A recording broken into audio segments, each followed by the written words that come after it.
I'd like to introduce you to what I call R.P.M, the rapid planning method. And R.P.M is an experience that when you master the thinking of R.P.M, you don't have to use the system itself even. You don't have to use a particular, mechanical system in terms of how you do this on your computer or calculator or on paper or whatever. But if you take on this thinking system, your entire planning process will transform, and so will you emotionally. And most people in life, when they're trying to plan something, when they're trying to put something together, like plan their day, we all learned yesterday that what controls our focus controls our life. Whatever we focus on, we feel, even if it's not true. Do you agree with me on this, yes or no?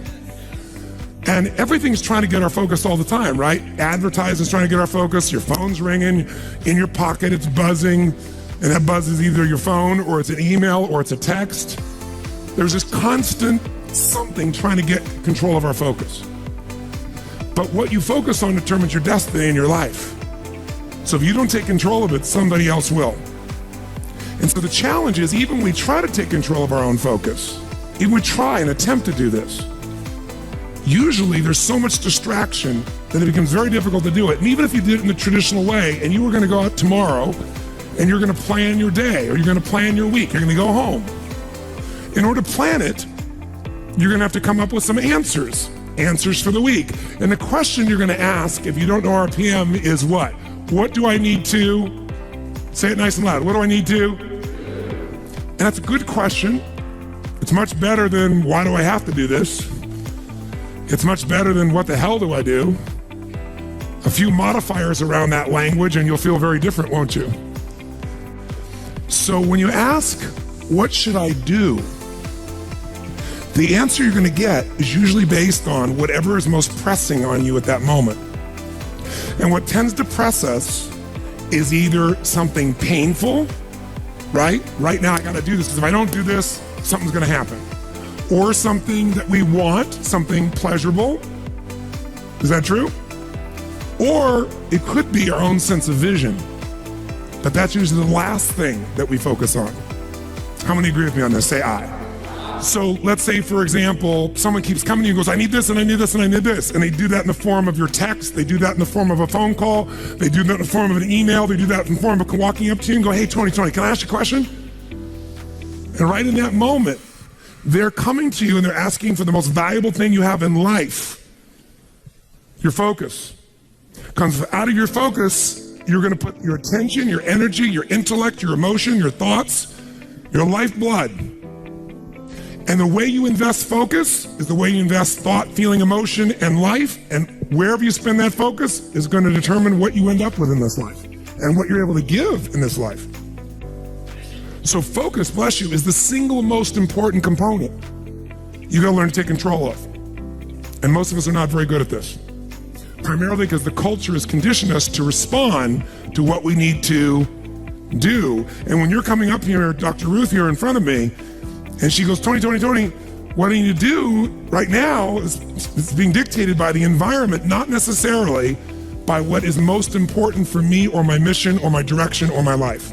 Now in a seminar, it's appropriate most of the time because this is what I'm here to do. But even in seminars, sometimes I have to say, can I get back to you in a moment? Because I have to do this because I'm also running this damn thing. I'm not just on stage, right? So the combination makes me have to look at it. And there's an army of people back here running it and I got to help them or they got to help me, and a lot of moving parts. So sometimes I gotta stop and not let you take my focus, even though I'd like to give it to you. But if I were to ask, what do I need to do? I'm gonna get a certain quality of answer. Now, let me give you an example of what I mean. True story. Presently, I won't go any deeper than what I can reveal without being disrespectful in any way, shape, or form. I would never do that. But it's a known fact, because it got out in the newspapers. There was a stage when President Clinton called me. And when he called me, he literally called me up and said, and I'd known him for a little while and worked with him prior, but he called me up and said, they're going to impeach me in the morning. What should I do? And I kid about it today. I said to him, well, could you have called me sooner? But what truthfully I said after that was, I can give you my answer to that question, but I don't know if that's really the question you want to answer. Because the answer, what you should do, requires a different question to be asked first, which is what's most important to you. Because if what's most important to you is to stay in office, then obviously you should just keep doing what you're doing, because even though they'll go try to impeach you, they won't have enough votes and you'll stay in office. But if your outcome, what do you want? What's your outcome? What's the result you're after? That changes what you do. If your outcome is to regain respect from mothers, fathers, what they can say to their children about the President of the United States, then based on that, you might have to do something different. And I said, it's easy for me to say, because I'm not in your position and I'm not facing an inquiry in the legal side. And he said, yeah. And I said, but you're also a lawyer. Now, you certainly know the law.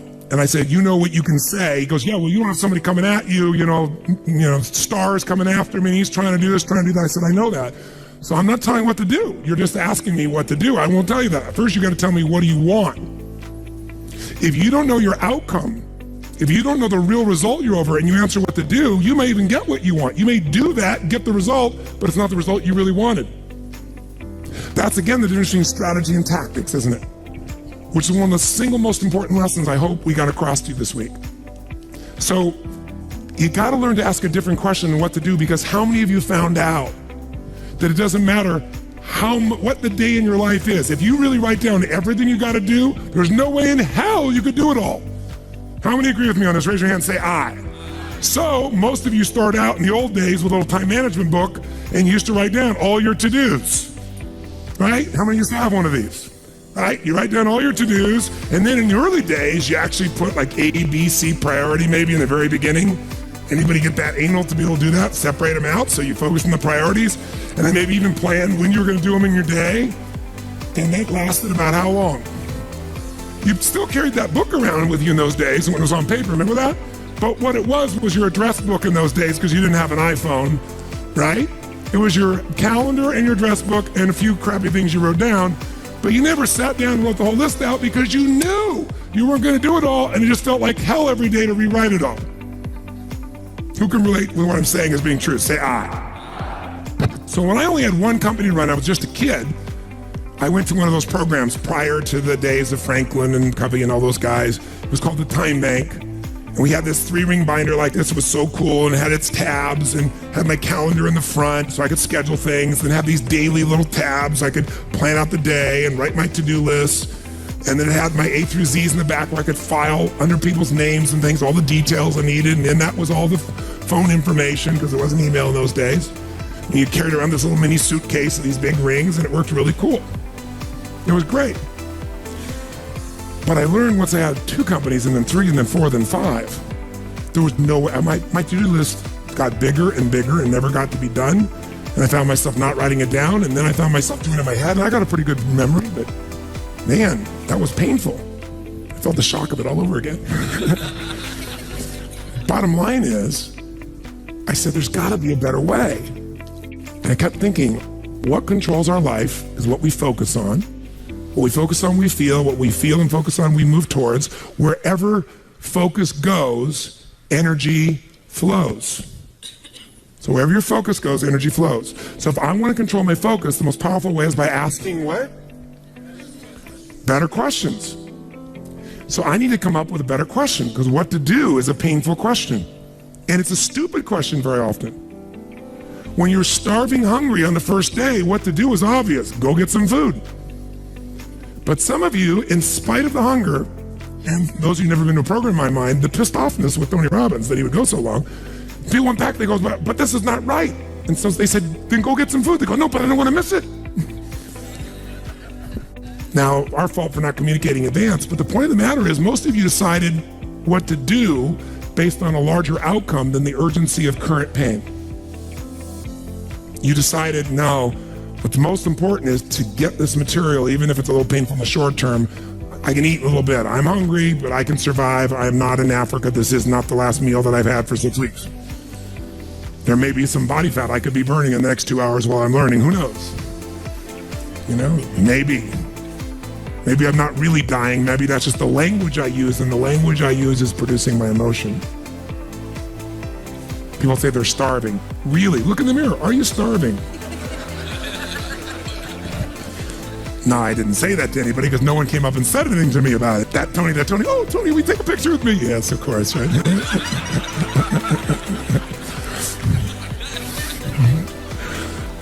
My point is this. Where focus goes, energy flows. You must control your focus. You do it with questions. If you ask the same questions as everyone else, you end up with the same answers. So, how did Bill Gates change his economic world? He was a software designer who didn't say, how do I make better software? He asked, and caught everyone else to ask, how do we become the intelligence that controls all computers worldwide?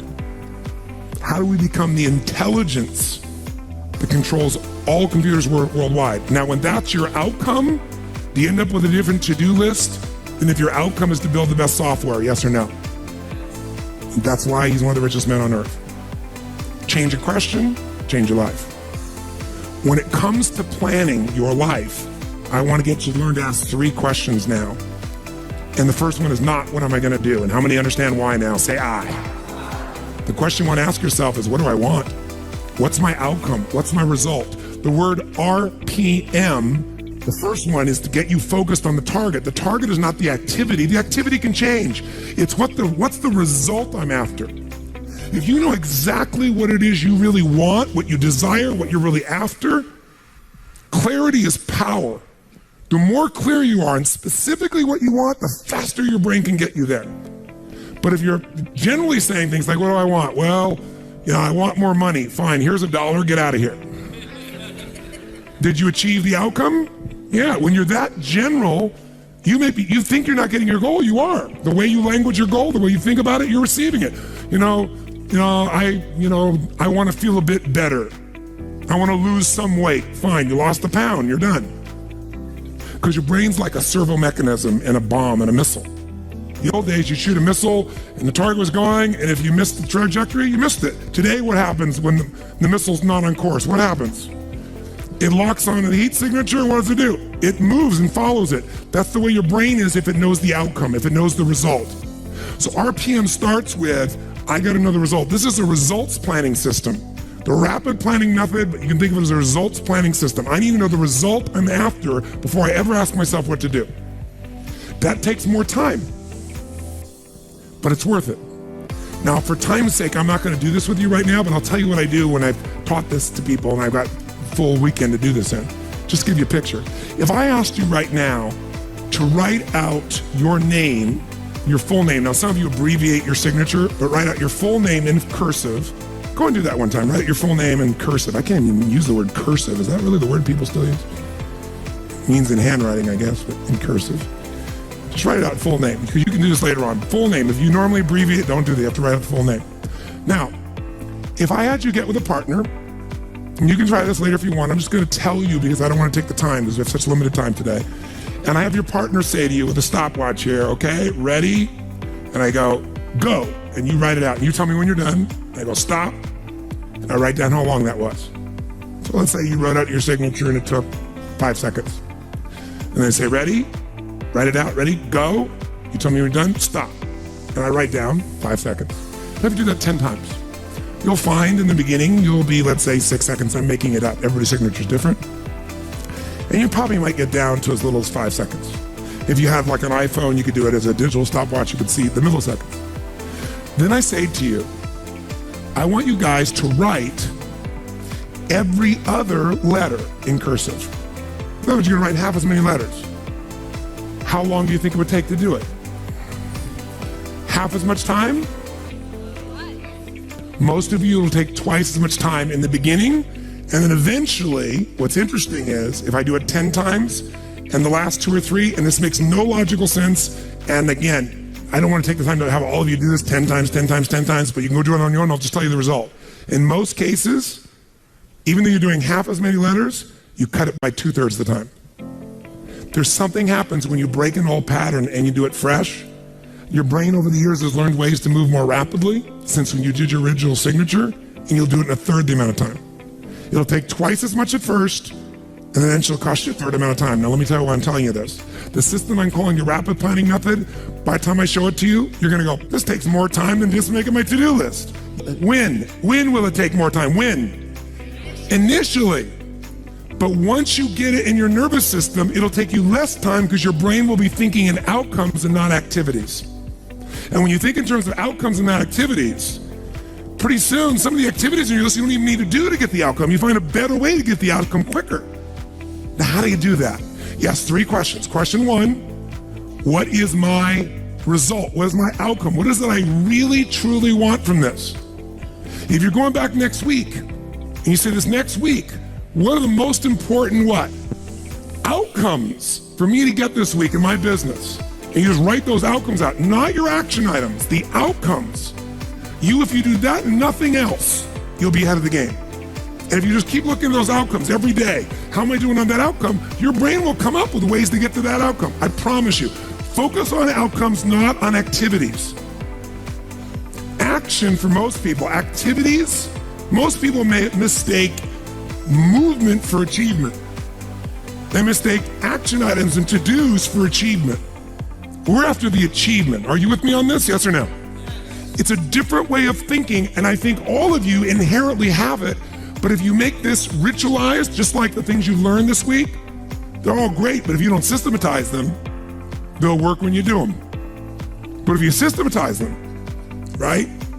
And you see like Mr. Hallman here, where he goes in and just does it and makes sure it's being done again, or what you've seen Chet do, or what I do. You just do it over and over again, you don't miss it. Now the results are geometric. So I want to get you to systematize the thinking, whether you do it visually the way I'm going to show you or not. So, first question, what's the result I'm after? What's the ultimate result? What do I want out of this week, out of this thing, out of my business, out of my life, for my body? And you want to be as possible when you describe that outcome, that result, as what? As clear and specific as possible. Generalities will confuse you. So it might take you longer than just writing down call so-and-so to think, if I'm calling my son, I'm going to call Jarek, or I'm going to call my brother. This is what goes through my head before I call him, always. What's my outcome? Because I don't want to just call him. I want Jarek to feel loved by his dad, or I'm thinking about what's my outcome. I've got to talk to him about this thing that's out there. I got to make sure I get through to him on this because I want to guide him and move him in this direction. That's what I want to be as his father. I don't want to just chit chat. I can do that too. If you think before every phone call, before every time you're planning your day, and you think before you have any meeting, what do you think the first thing I ask of anyone when we sit down in a meeting is? Okay, what are your outcomes? What are the outcomes for this meeting? First thing I want to know, because if I know the outcomes, guess what? A lot of meetings, they're done pretty quick. Because if I know the outcome, you don't have to go through all the activities to sell me on it. Just, that's your outcome? How do you want to do it? Sounds good to me? Rock. That's how you make a meeting productive. I know a meeting's productive not by the hours or time. Sometimes it takes longer to the outcome than you want, but I'm going to get the outcome. That's, by the way, what you see with me on stage. That's why my times vary, but it's based on an outcome. I'm going to get that outcome. I don't give a damn whether it's the right time or not. I want to do it that time, but I must deliver the outcome. How many get that? And by the way, how many like to have your company focused on outcomes, results, and not activities? Say I. People say all the time, well, did you get that done? Well, I left them an email. I left them a voicemail. I sent them 3 emails. How many times you heard that? When that happens with me, I'm like, but I don't show it. I just like, really? Wow, that's fascinating. We'll explain about our culture. It's about getting the result. So I can help you if you can't figure another way to do it, but there may be 12 other things we might want to do. Maybe they don't have the answer. Maybe somebody else can give us the answer. The outcome was to get this information, not to leave an email or 12 or 3 voicemails. That will not do any of us any good. How many follow? Now, whether you get the outcome or not, whether you get that result, will be based, first, do you have clarity? And the second thing is, whether you got enough emotional juice to keep going after it when things don't work out. So the second part of R.P.M. is the purpose. R.P.M., by the way, how many knows what it means when you increase the RPMs in a car? Anybody here? What does that do? It builds up what? Power, speed. Higher RPMs, you can explode through something, right? You can make something happen. So think of this metaphorically also, this rapid planning method, this result planning method. So it's rapid planning, it's a result planning. You want a results-focused, purpose-driven, massive action culture. That's what R.P.M stands for. It's how you build up power and you break through. But whether or not you get that result will be, are you clear and specific? But also, do you have enough juice when it doesn't work out? How many of you are going after an outcome in your day or in your week, and for whatever reason, you're not able to get it? The person doesn't respond, they're not there, the thing's not there, something interferes, somebody interrupts you. Who's had their plans interrupted? Raise your hand and say, I. So whether you keep doing it or not is, do you have enough emotional juice? See, guys, you all know out of this week, you got more than enough to take your business to a whole nother level. You got more ways. You can go home and be artists now. And some of it, went by so fast, but many of you have the program, you'll watch enough times, you'll be there. Some of you are going to invite us in, we're going to be there and make sure you do it. So it's going to happen. But the art of it being followed through or not is going to come to you have the emotion to follow through, and that needs to be a part of your thinking also. So the next question I've always asked, besides the outcome, is why? Why is more important than how? Why are we doing this? What's the purpose? Purpose is more powerful than object. Purpose is more powerful than object. You say, I want $1 million. That's a great objective. I want $1 billion. Great objective. I want to feed 3,000 children in my community. That's a beautiful objective. It's even more specific. But even that objective, you might get excited about, so you realize what it takes to feed 3,000 kids, right? And the politics involved and all the people that don't follow through. And then you have this good intention and somebody else is pissed off because one of the kids didn't get fed, right? And you did everything you know how to do. What's going to make you keep going? Purpose. Why do you want to feed those 3,000 kids? Why do you want to make that $1 million, that $1 billion? Why are you going to take your business to the next level? Why is the most important thing to know? Because that's where all the emotional juice and fuel is to actually get you to go through when the challenges show up. Every person you see who's on fire and is successful knows the why. You know what the problem is? You might know the why in the beginning. You wrote a mission statement and stuff like that. You got to know why you're doing this right now. This right now. That's what's going to engage you and activate the why. You might have a why, but it's not active. How many follow the difference what I'm talking about here? Say I. Otherwise, that little law of familiarity shows up. We're doing this because and you repeat the why, but it has no emotion behind it. See, if I take a stick pin, no, I don't see anything like that, but when a woman has a blouse and they have like a little stick pin in it? Let's think that stick pin is a word. And I take that stick pin and I throw it at you. Are you going to feel it? Barely. What if I take that little stick pin called a word and I wire it to the back out of a giant iron bar called emotion? Now I can take that stick pin and put that thing right through your heart. That's the power of why. R.P.M. R is the result, the outcome, what you're after. P is the purpose. It's the why. 80% of success is why. 20% is how. Get a big enough why, people will figure out how to do it. Yes. How many agree with me on this? Say I. So you better know your why. So, talking to the president, tell me something. What's your outcome?